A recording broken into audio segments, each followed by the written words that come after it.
am excited to bring you another agent interview today with Cecilia Lyra of The Rights Factory. She is wonderful, and we will get to know her in a little bit. But first, I want to talk to you about my favorite book of the week. Now, this is a book that if you are in the writing community on Twitter, it's ginormous, so you might not have seen it, but this is what I'm telling you about it. It is called Beaconfield by Brie R. Leclerc. And I could be saying that wrong, and I do apologize, Brie. I'm terrible at pronouncing hard to pronounce names. This is a book that she actually self-published, and it has the most beautiful cover and the most amazing blurb that you could ever want. And I got my copy yesterday, and I'm super excited. And I think you all need to check out Brie and check out the book. Her last name is spelled Leclerc.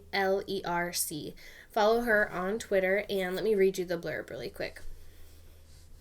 After living in the shadow of her parents for as long as she can remember, it's time for Marigold Wilder to make her own choices. When her grandfather passes away, Mari is adamant about attending his funeral, even with her parents dead set against it. She packs a bag and heads for Beaconfield. But the old maritime town isn't the summer home she remembers. A bizarre series of disturbing events unfold, reuniting Mari with her childhood crush, Ridge, and forcing the two of them to unearth the town's haunting past. As they grow closer, Mari and Ridge unwittingly take on the responsibility of solving a decades-old mystery as they work together to decipher an ancient family tree. With time running out, they need to work fast before the funeral Mari came to Beaconfield to attend becomes her own. Now, I will be honest, I haven't finished the book yet, but I already love it, and I'm about halfway done. So, this is one of my rare, I'm halfway through the book and I love it, favorite books of the week. So, I think you guys all need to check out Beaconfield by Brie. I'm not going to try and butcher her last name again. And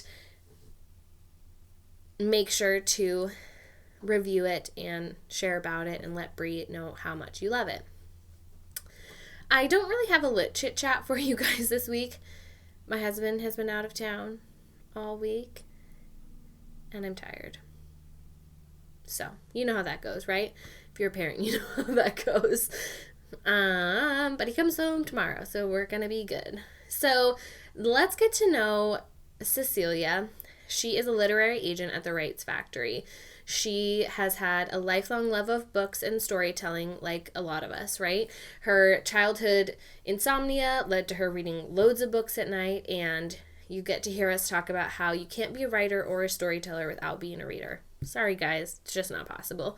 And she talks a lot about queries and what she's looking for, and if you are interested in getting to know her and having the opportunity to query her, this is a really great resource just to get to know her better and what she is looking for. So let's go ahead and get to know Cecilia.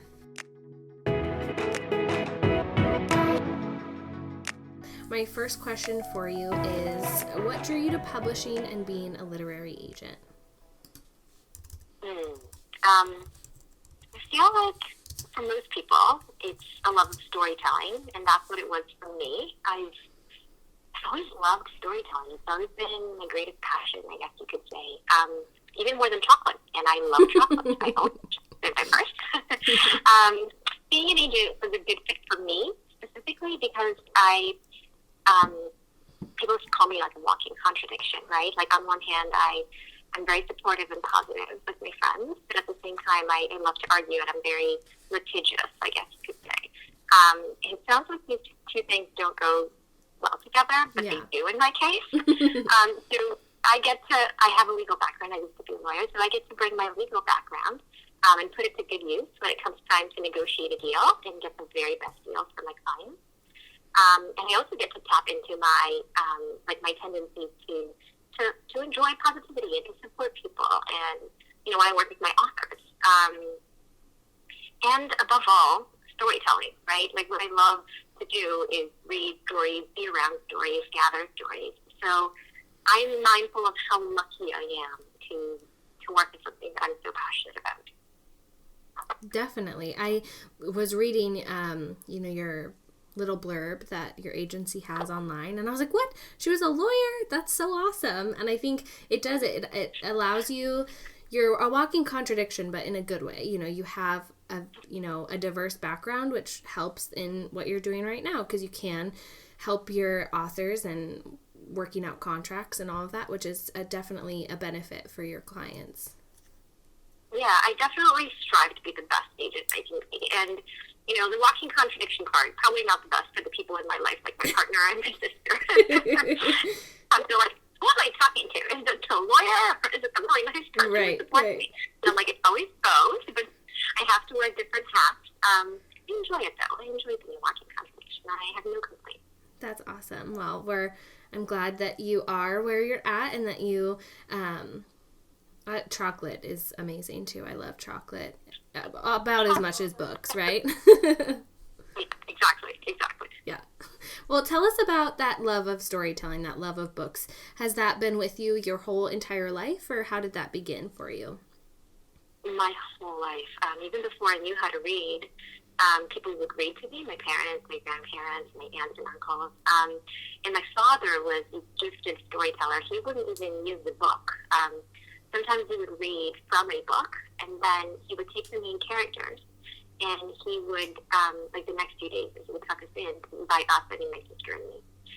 He would just tell stories that he would make up using those same characters. And sometimes he would just make up the characters out of thin air. At the time, I didn't know what he was doing with fan fiction, essentially. Yeah. I don't think he knew either, but, you know, now I know.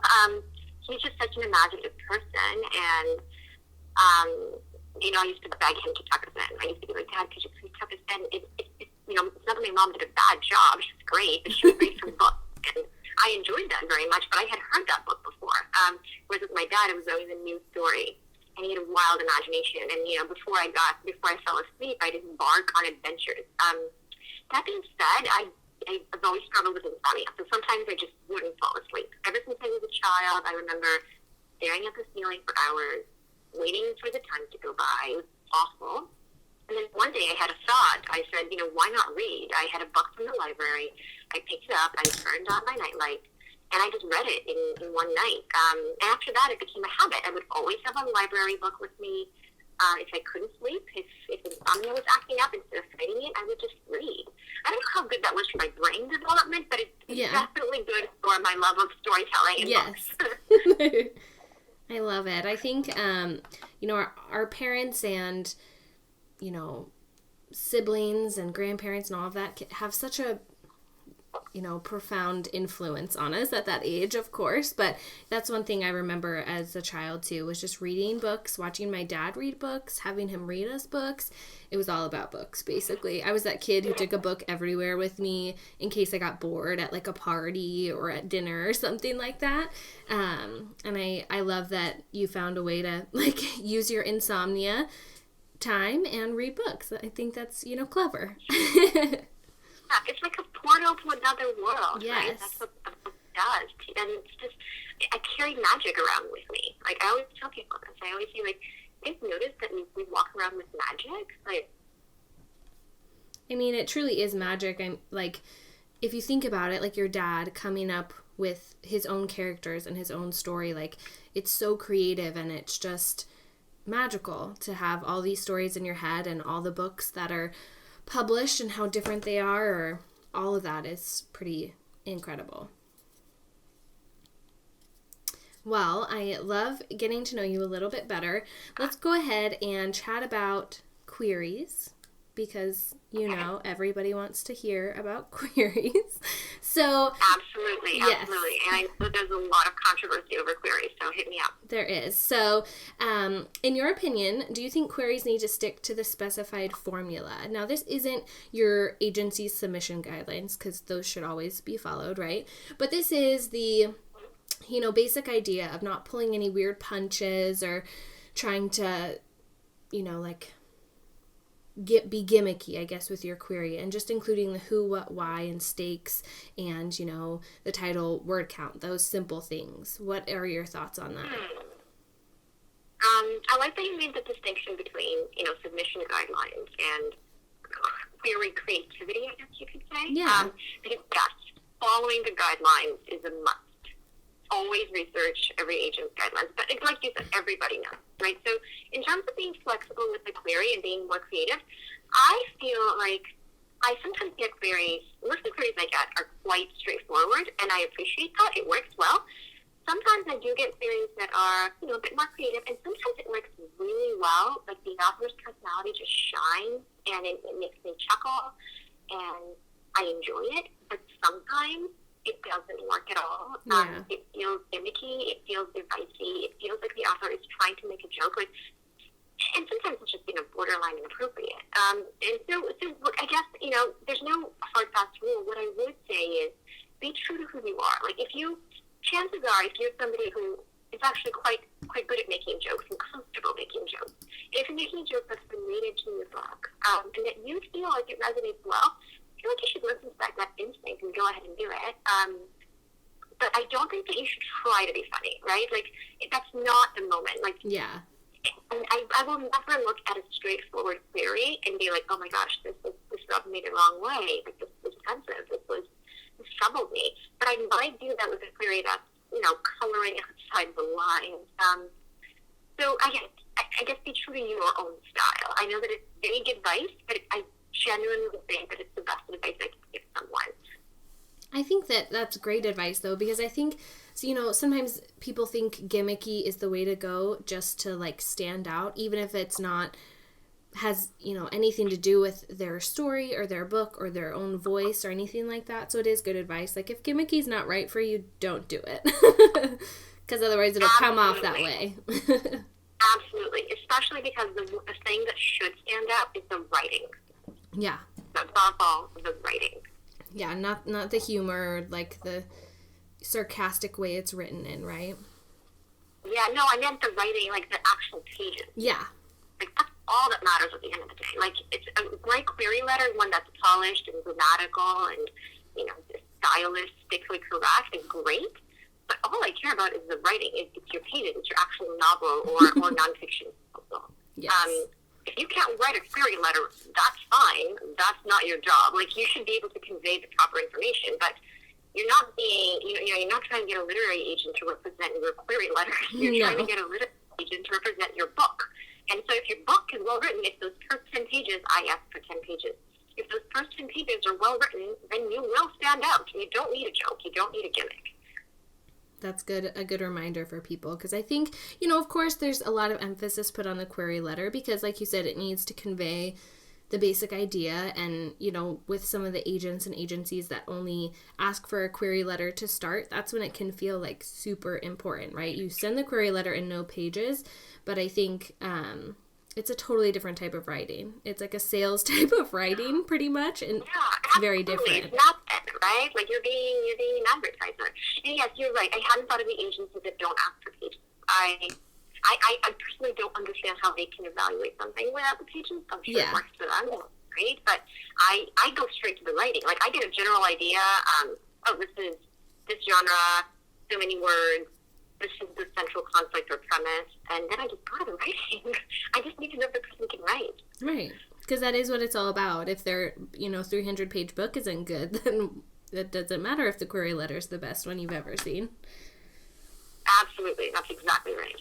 So you asked for 10 pages, but is there anything in a query that, like, sometimes, like, trips you up and is, like, a no-no, like, your number one query no-no in just the actual query letter? Very few things would make me stop reading. I usually try to give each and every query a fair chance.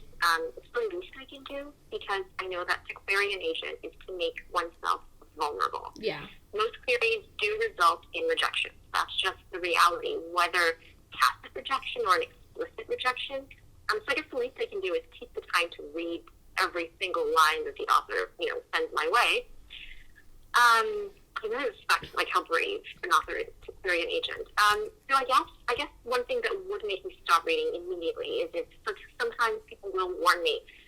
They'll say, and they'll be so nice about this, and I feel so bad, but and they say, I saw your bio. I heard that you can't handle stories where the dog dies. I'm really sorry to say, but a dog does die, or a dog gets hurt, and I'm like, I'm really sorry. I can't. Yeah. I can't do my mental health. Like, I can't handle it. why would someone send you that if it says it in your bio? Well, I actually prefer that they, send it to me in general, I don't know. Yeah. But at least they're warning me, right? Yeah, so right. And then oh my gosh, I would start crying. I can't handle dogs dying either. That would make me too sad. Right? Like, if you're going to write a dog, if it's nonfiction, I can even understand because it actually happened. But if it's fiction, can't the dog just be happy and loved? Right. Well, let's do that. My husband made me watch the Keanu Reeves movies where the dog dies at the beginning, like in the first 20 minutes of the movie, and I was so upset. Started crying. I'm like, what is this movie? I was like, I can't watch this. Yeah, I totally know what movie you're talking about. Yeah, and then there's a few, it's a trilogy now, I think. Or maybe there's only, I don't know. But I'm like, no, he's always protecting the dog, which I appreciate. Yes. I get that. I think it's beautiful. Well, but at the same time, I don't want to see dogs getting hurt, ever. Yeah, no, I don't like it. So good. So no dogs dying. That's something that will make you stop reading. And what other things in first pages, will maybe not make you stop reading because, the whole 10 pages, but that are a really big red flag for you? Again, I will rarely stop reading. I do try to read every single submission to the end. It's the least I can do. But, so this is actually true. So if somebody, and this happens to me a lot, if I get a submission for a genre I don't represent, I won't read it. Oftentimes, this happens, I don't know, maybe 20 emails a day. This is a YA sci-fi novel. It says so right in my bio. I don't represent YA. I don't represent sci-fi. I think it's amazing that you wrote a YA sci-fi book, but I'm not the agent for you. Yeah. So I would stop reading if it's a genre that I don't represent. If it's a genre that I do represent, I guess the writing would have to be quite poor for me to stop reading. But that almost never happens. I really genuinely do try because it's also a first draft. I'm mindful of that. Yeah. A good agent will understand that they're not reading a published novel or nonfiction title. They're reading a draft. So it's about the potential. It's very important that the author polish it and make it as good as it can possibly be. But we understand that it's a draft. So yeah, I generally don't stop reading. I like it. I like that you give everybody a chance and what they send you. And it is such a vulnerable thing that you do to send a query. It's nerve-wracking every single time you do it. Whether it's the 5th query you've sent or the 100th query you've sent, it always feels nerve-wracking. So I love that you give everybody a chance. Yeah. I so admire authors. I think about it the anxiety that I'm sure most authors feel, sending their baby out into the world, right? Yeah. And being like, hey, will somebody please help me raise this child, essentially. It's not a book, but essentially that's what they're asking. And it's if they're rejected, it's awful. And that's what usually happens. So the least I can do is give it a chance, right? So that I actually know whether or not it's good enough. For my standards, anyway. Yes, I like that. It is like a baby. It is it's always a little piece of your heart that you send out there.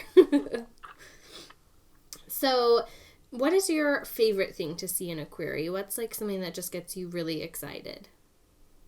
Oh, this is a very easy question. Okay, so my favorite thing is a good comp. So there's this beautiful book. It's our agency. There's an agent. Her name is Cassie at the Rights Factory. She represents an author called Bianca Murray, who wrote 2 beautiful novels, and one of them is called Hum If You Don't Know the Words. And it was pitched, if I'm not mistaken, it was pitched as The Help meets The Secret Life of Bees. Ooh. And that's a great comp, because with one line, you already understand where this book fits in the publishing universe. You have a sense of a story. Obviously, you still need to read more to fully understand it, but when you say that, it just works. So there's also this great book called My Lovely Wife, and I believe it was pitched as Dexter meets Mr. and Mrs. Betts. And that one line is so genius because you immediately know what you're talking about, serial killer couple. And of course, you still need to know other things. You still need to know what the central conflict is. You still need to know if the writing is good enough. But a comp can go a long way in a query letter, and it's so important. I also understand that not all authors can come up with comps. And I also understand that not all books, you can't always find a good comp for every draft in every book. And that's okay. But if you can, really take the time to try to understand, what would be a good comp for your book. And if you can't find a good comp, maybe say something like, this will appeal to fans of, and then, mention the title. Yeah. But don't do it unless you truly believe that is true. Like, this is so important. I often, like, whenever book is big at the moment, I always get a whole bunch of comps saying, this will appeal to fans of, and then they mention that title. And if it's not true, we will know from the first pages. And really, it's just frustrating, right? So only do it if it's truly good fit. I think that is something that, I didn't really realize a lot when, like, a few years ago when I queried a novel, like comps. I was like, comps. I, had this story that was kind of one of those ones where I was like, I don't really know what a good comp is for it right now. But I think there's been such a great emphasis put on it. And I think that you're right. When you can do a really good comp, or even in the vein of, or for fans of, it can really help you as an agent just get a little excited, like, and know a little bit more about what you're getting into, which I think is really helpful. And it shows that the author's done some research, right, on the market and what's going on. Yeah, and also that they're readers. Like, that's, you know what, to go back to your previous question, that is something that will put me off immediately. I once got one query, to be fair, it was only one of the thousands of queries I received. That said, I'm not really a reader, but I love to write. And I was like, no. You can't do that. No. Yeah. There is no such thing as a writer who is not a reader as well. I actually think you should be a reader first, but, fine. If you want to be a writer first, that's also okay. But you must be a reader. It's so important. You have to. I think I was talking to my dad the other day, and because, I get a lot of books that are coming out beforehand and get to read them, which is always just so amazing. And he's like, but I bet you, like, learn a lot from reading those books, right? Like, for your writing. I'm like, of course, you, even if you're not sitting there analyzing every single sentence and comma and whatever, you just see the wonderful way that other authors put things together. And I totally agree. I don't think you can be a writer, or like a very good one, unless you read a lot. Yeah, you can be literate if you write, and literally write. You can't be a good storyteller. I'm sorry, but this is the one rule. I'm always like, well, there are exceptions. Everybody's different. This is the one time where I'm going to go like, nope, you need to be a reader as well. Yes, I totally agree with you. Well, would you have any tips or golden rules for authors who are currently querying or getting ready to start that query process? I guess my first tip would be make sure your manuscript is as good as it can possibly be. Do not make the mistake of being super anxious and just wanting to get this over with. Just finish your manuscript, put it inside a drawer. I mean, it's going to be a computer probably, but close that file, spend 2 weeks, maybe a month doing something else, and then go back to it and edit it again and again and again. Once you feel like it's as good as it can possibly be, and I understand that it's very frustrating to rewrite, but it is important, then I guess keep the query short and simple. Make sure that the crux of your story stands out, the central conflicts, the things that will keep the reader turning the pages. That should be clear to me in the query. Something else that I think really helps, if you read pitch copy from published books, and you can learn how to write pitch copy, and it's so important for a good query. So essentially what that means is you pick up books that you love and you turn them around, and you just read the back of the book, or the inside jacket sometimes, and you figure out how that publicist or editor, whoever wrote that, sold that story. They should give you just enough that you are enticed and curious, but not too much that you know what's going to happen. So that's also a very valuable skill. Something else I would say is, in terms of the author bio, don't say anything beyond the basics unless it's very important to you personally for your identity, then absolutely. Or unless it's very relevant to your story. Like, I sometimes get author bios that are like 3 paragraphs long. Oh, like, boy. I once got one that's 900 words long. No. And I did not know all this. I don't need your resume. Like, again, if you're sharing a part of you that's about your identity, I appreciate it, and then you should go ahead and do that.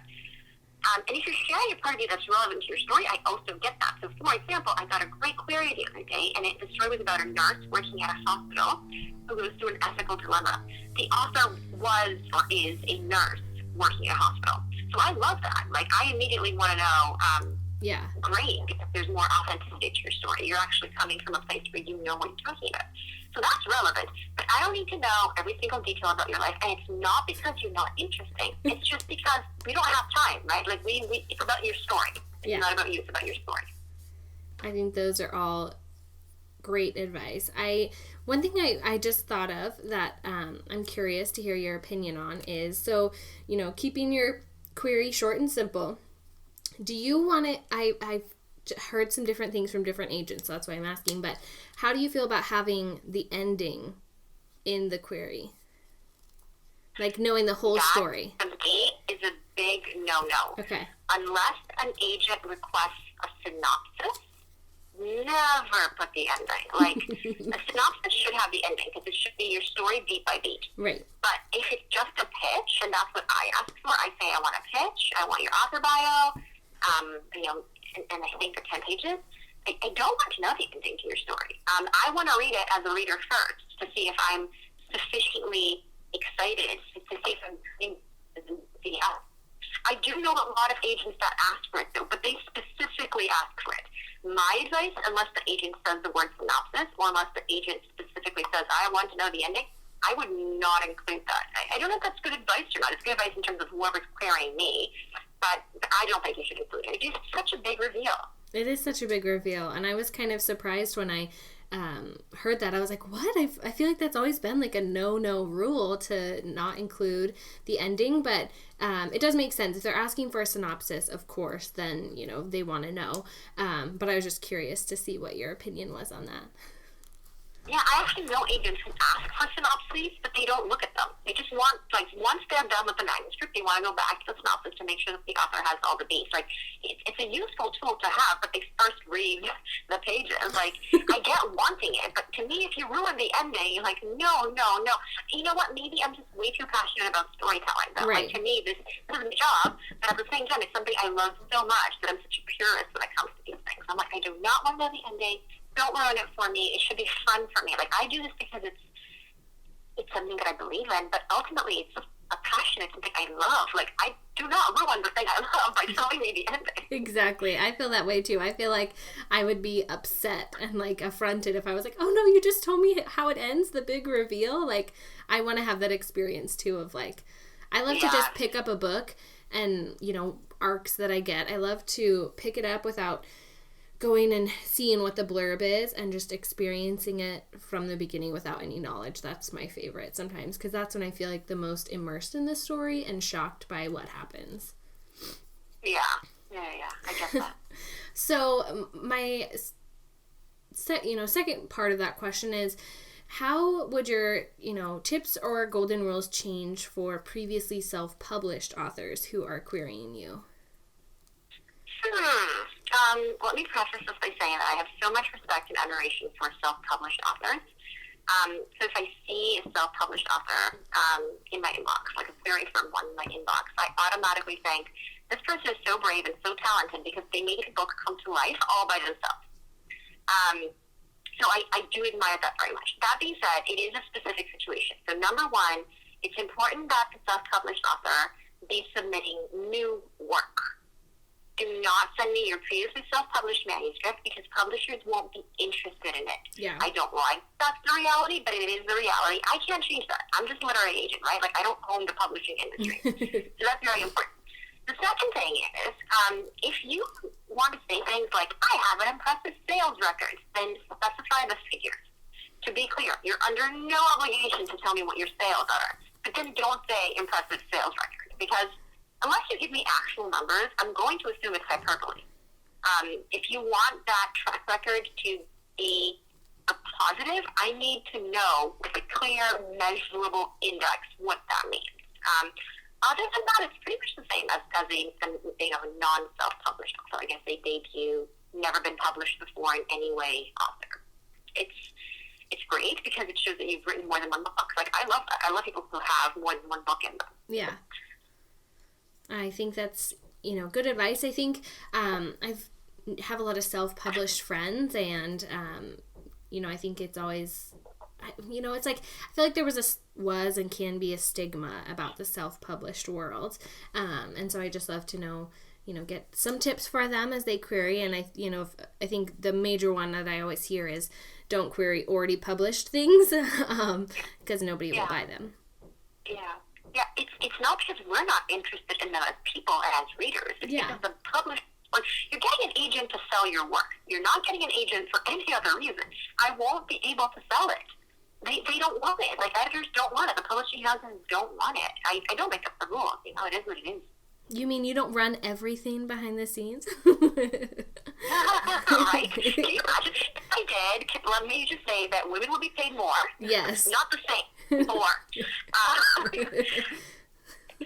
Stories, like misogynistic stories, would not get any shit. I love it. Wouldn't that be wonderful? So what else do you look for in an author? You've read the pages, you've read the manuscript, you're excited about the story, and you're on that phone call with them. What are you looking for in, a business partner, basically? Yeah, that's a great way to put it. So I want someone who's enthusiastic, full of energy, who really wants this, but also realistic. So, for example, I once, spoke with an author, and I really liked their pages, and they told me, like, this will be a Netflix TV show. And I thought, well, that's great, it's confidence. But then, further down the conversation, it became clear to me that they actually, like, that's what they were expecting, and anything less than that would not be okay. No. And that's not realistic. Most books do not become Netflix shows. Do I want your book to become a Netflix show? Yes, of course. I would love that. I will work for that if the opportunity arises and if it makes sense. But that can't be your baseline. That can't be the thing you expect. So I want someone who's confident, yes, but not unrealistic. They can't be someone who's, focused on the dream and not on the reality. Publishing a book, and that includes clearing an agent and working with an agent, is a collaborative effort. So agents will offer authors editorial notes. Together, they'll go through a few rounds before submitting to publishing houses. Then, if they're lucky enough to get a deal, the author will go through even more revisions with the editor from the publishing house. So it's very important that the author be open to constructive criticism and happy to collaborate. That does not mean that they have to make all the changes that the agent and the editor ask for. It is their baby. It is their work. It is their decision. But they should be open to it. Yeah. Like, I'm always skeptical of knee-jerk reactions. Like, no, I'm not going to do that. Like, this is a really big thing. Like, won't you even listen? Won't you even consider? Like, take a few days, think about it. Because if we're giving you advice, like, there's a reason for it. Yeah. Again, it's your decision. Like, the author is king, of course. But I'm skeptical of anyone, really, not just authors, who instantly dismiss every criticism they get. And I think it's something that authors, have to realize as they go into querying and wanting to get their book traditionally published, is that you have a team of people who are looking at it with a different perspective, which is a great thing. Like, the agent and the editor both have experience that the author probably doesn't, which is good.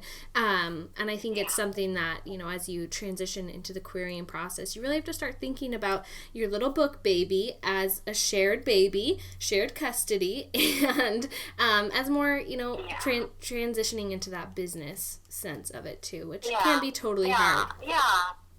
Like, it's still definitely your work, and that's very important. But, like, if we're going to use the baby analogy, like, if your child is your teacher at your child's school is telling you, your child is struggling with this, like, you would want to listen to that teacher. Exactly. And if more than one teacher is saying it, then you definitely want to listen to them. We're helping, like, our interests are aligned. Like, we all want to sell this. We all want this to be the next bestseller. Like, we all want the same thing. And there should be one person who decides, and that should be the author. But the author should be open to collaboration. It's so important. Definitely.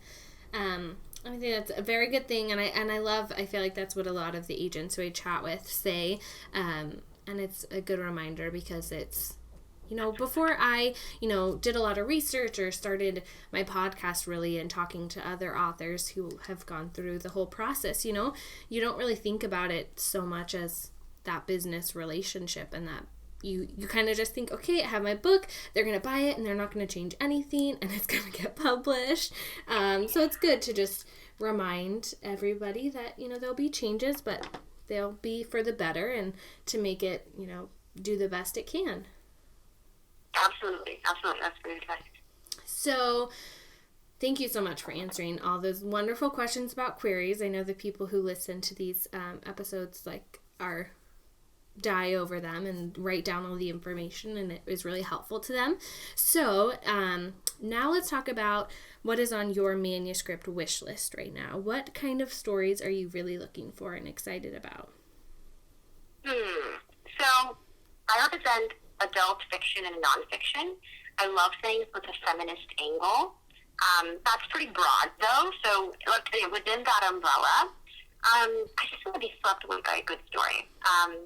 I want to be wowed by a plot twist that I don't see coming. I always see plot twists coming. I am very rarely surprised. And I don't mean it only in manuscripts. I mean in actual published books. Yeah. So if I'm surprised, I'm like, okay, this is good. I want stories about women defying the norms, being weird in a good way or in a bad way, being bad, being whatever they want to be. They want authenticity, and I feel like you can tell if an author is writing something that feels right to them. I often get queries and people are writing what the impression I get is that they're writing what they think will sell. Yeah. Don't do that. Write what you're passionate about. Write the book you want to read. It's the best advice you can give anybody. So yeah, I just want a good story. I do not want any stories about dog guys, and I do not want any misogynistic sexist stories. I do not have to do that. So yeah, that's pretty much it right now. I love it. I think you're totally right.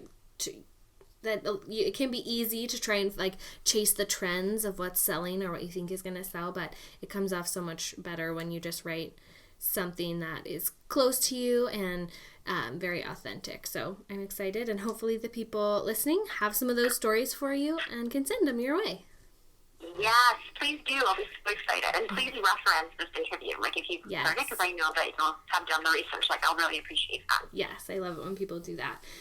So my last question is my favorite one, and I'm assuming it probably will be your favorite one too, since we are lovers of books. But I want to know what your favorite book is right now. This is not your favorite book of all time by any means. Oh my gosh.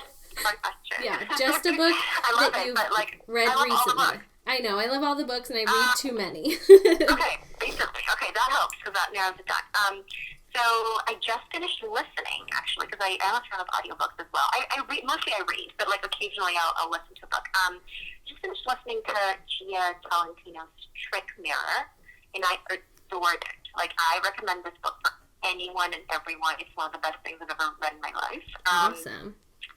And I'm reading right now What Red Was by Rosie Price. And I'm enjoying it. I'm still in the beginning, but I'm enjoying it very, very much. So that's also that's another and that's fiction, right? And so I do prefer fiction.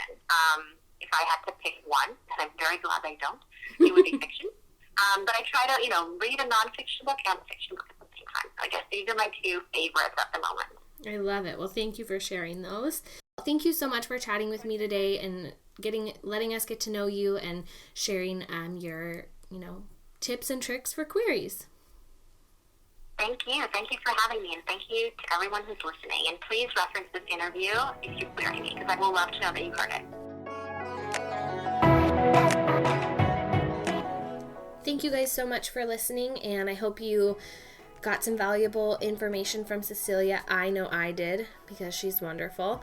And be sure to check in with the podcast next Friday. There will be a new episode, and make sure to follow Cecilia, query her with what she's looking for if you have what it is. And as always, please rate and review this podcast wherever you may be listening to it if you can. If not, share about it. Let me know what you think, what you want to hear about. If there's, somebody you want to be on the podcast, or if you're an author or agent who wants to come on the podcast, that would be lovely. Go ahead and check me out at Rose Quinney, QUINNY, on Instagram and Twitter.